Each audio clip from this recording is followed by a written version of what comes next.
Yes, my brother. There are some clashes from time to another between some of the demonstrators who moved from the city to the headquarters of the battalion, which is called Hamza Battalion, and sometimes there are some clashes, which resulting in deaths and wounded from both parties.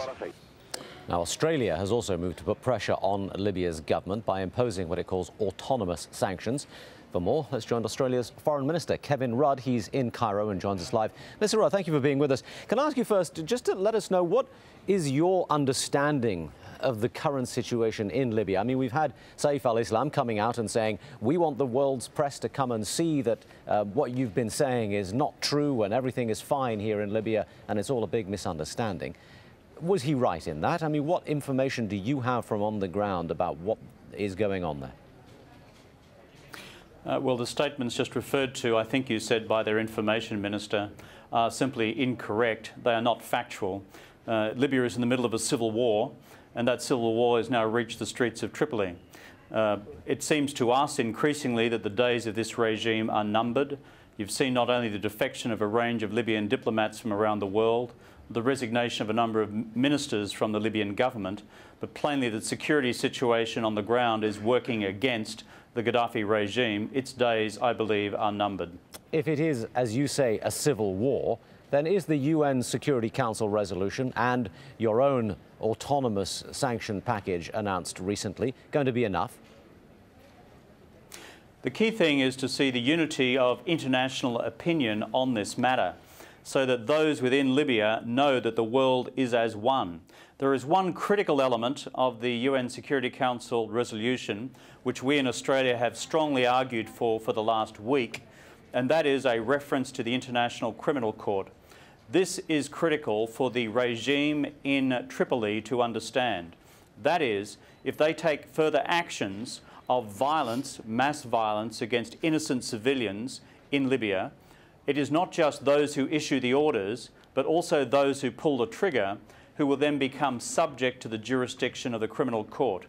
And it may take some time, but the criminal court will come after them and eventually get them and bring them to justice, as we are doing with other crimes against humanity around the world. Well, the issue here is, as you say, it may take some time, and in the time that it does take, if it ever does actually occur that we get Gaddafi to the International Criminal Court, any number of atrocities may yet be perpetrated, and that civil war, as you have described it, may well prove to be a bloody and very horrendous one. So why is this sanctions package, which really amounts to nothing more than international condemnation, as you say, it's more rhetoric than fact, why didn't it include an air ban on a no-fly zone in the area, some sort of concrete action that might try and save lives? Well, let me go to the two parts of your question. The first is the actual teeth of this UN Security Council resolution are quite sharp.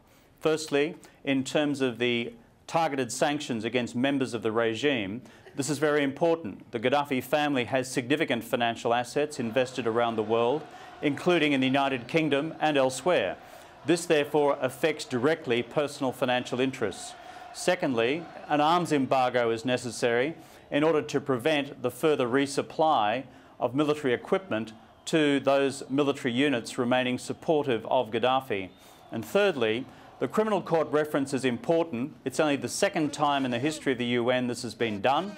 It's not so much that Gaddafi himself may take notice of this, but those underneath him must realise that in executing any command to take violent action against civilians, these people who have pulled triggers will be brought to justice as well. Let me stop you there if I could for a moment, and just forgive me for interrupting, but the point remains that the fact is that Gaddafi has, for 40 years now, more or less snubbed his nose at the international community anyway. These threats, these sanctions will mean nothing to him, particularly since he's already vowed to die a martyr in Libya should the need arise. So my question remains, in between the time that these sanctions that you say are not toothless, they're very sharp-toothed, when they actually have an effect on the country in some sense, in between that time and now, there could still be enormous bloodshed. What is the international community going to do if he uses the arms he already has against his own people and starts causing some serious bloodshed?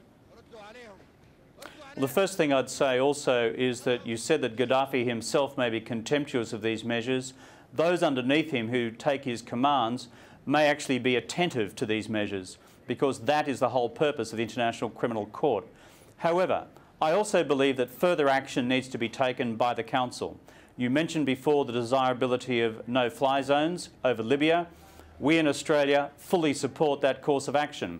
In my own correspondence with the President of the Security Council, I have said that Australia fully supports the imposition of no-fly zones within Libya itself.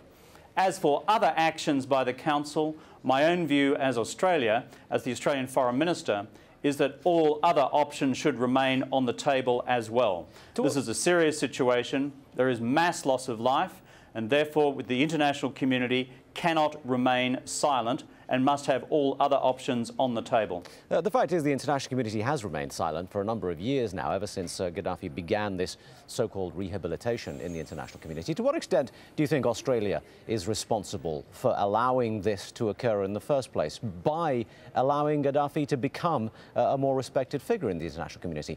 You, in fact, were Prime Minister when Amnesty International published their last report last year, in which they were saying the human rights situation in Libya is still dire and calling on people to take more action, and yet nobody did. Well, in terms of international forums, our long-standing view has been that human rights obligations are universal and not particular to any country or any group of people at any time. So why didn't you take Therefore, action the abuses then? which have... Our position on human rights has been constant. The position that I have taken, if reflected in statements of mine from the end of last year, has spoken very loudly and clearly about global democratic deficits, and that includes, of course, in countries like Libya. Can I further go on to another point? And that is, the reason the international community in the last decade, led by the United States, led by the Europeans and others, in relation to Gaddafi, was to engineer an arrangement whereby he stepped away from a program of further development of weapons of mass destruction. That was the nature of the undertaking then.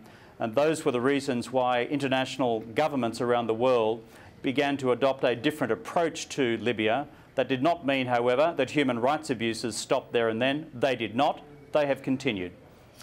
You talked about the freezing of his assets, and you say that may well be a fairly effective sanction. The Sydney Morning Herald this morning has an article saying that they suspect that Gaddafi and his sons have millions of dollars worth of investments in Australia. What can you tell us about that, and how hard are you going to go after them? The first is that it is only following the imposition of autonomous sanctions that we in Australia then had the legal footing to investigate the holding of assets within Australia as well. On the core of your question, we will deploy every single resource to track down what assets Gaddafi, and we've listed 24 other key members of family in the regime, may have within Australia. We will undertake our obligations on that, as I'm sure the British will as well, and others, where we either suspect or know that Gaddafi has assets. This is one element of the international response, the objective of which is to cause Gaddafi to go. Let's assume for a minute that he does decide that going is in his best interests. You mentioned a moment ago when he gave up his nuclear weapons that you thought it was a good way of encouraging further progress in this. Would that same approach work if he now turned around and said, OK, I will step down under certain conditions? And by this I mean specifically, if he said, I want international protection, what would Australia's reaction to be in that situation? Would you be willing to facilitate his departure and give him some kind of safety guarantees? Our attitude to that is that the actions undertaken by him already, subject to what has now been agreed to by the UN Security Council, must now be investigated by the International Criminal Court with a view to prosecution. That is what has now been agreed as a course of action. In terms of him leaving, that of course is a matter for him.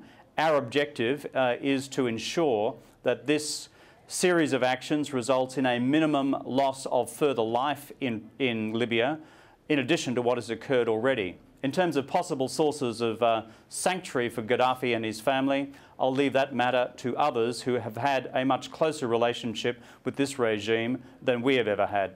Kevin Rudd in Cairo, thank you very much indeed for talking to us. Kevin Rudd, Australia's Foreign Minister. Thank you very much. giving us some more detail on Australia's position on the sanctions packages announced against Libya. Let's just recap on what's been going on there. The United Nations Security Council has now voted unanimously to impose a package of sanctions against Muammar Gaddafi and on the people closest to him. Meanwhile, within Libya itself, it seems Gaddafi is continuing to lose even more grip on power. Even in Tripoli, his stronghold, police are reportedly abandoning parts of the capital. And in Libya's third largest city, Misrata, reports are coming in suggesting that has now been taken completely by opposition supporters. And they're now negotiating with Gaddafi's soldiers, trying to get them to switch over to the protesters' side. And in the east of the country, which has been out of Gaddafi's power for about a week now, Libya's former justice minister has declared he's going to try to form an interim government based in Benghazi. Well, one of the reasons why world leaders can be more outspoken is that their citizens have now mostly been removed from the country. But the evacuations have been far from easy in many cases. Dan Nolan's here with the details of just one particular incident concerning British citizens. Dan. Tamor, as you can imagine, the Sunday tabloids are having a field day with this in London today, calling it a cloak and dagger mission into hostile territory to save British lives. The government is providing very limited details of exactly what happened. The official line is that 150 workers were rescued from desert locations south of Benghazi. Media reports indicate that airfields at Nafora and Amal may have actually been used. Now, after picking up the stranded workers, the planes flew on to Malta, where they landed late last night. There's also reports the two British Air Force planes involved, they were C-130 Hercules aircraft, had been flying in Libyan airspace without permission. As you could imagine, those rescued were very relieved to be out of Libya and in the safety of Malta. They wouldn't confirm more media reports that the SAS, or Special Forces, had been involved in the mission, but they did provide an indication of just how desperate people are to get out. There was scheduled to be 65, but in the end there was about 130 got on. Really? Yeah. And we were sitting in the aisles. It was very cramped, but we were just glad to be out of there and getting on the flights. With all these workers evacuating, most of Libya's oil facilities are pumping just a fraction, some operating at about 10% of their full capacity. And there's still hundreds of British foreign workers, as well as other nationalities, stranded at these desert camps around the oil fields. Some have already been rescued. Say another military operation is being planned to pick up the rest. As I said, there's still people in the desert, so I can't say too much. I can't say where I came from, etc., etc. Because the guys down there are still doing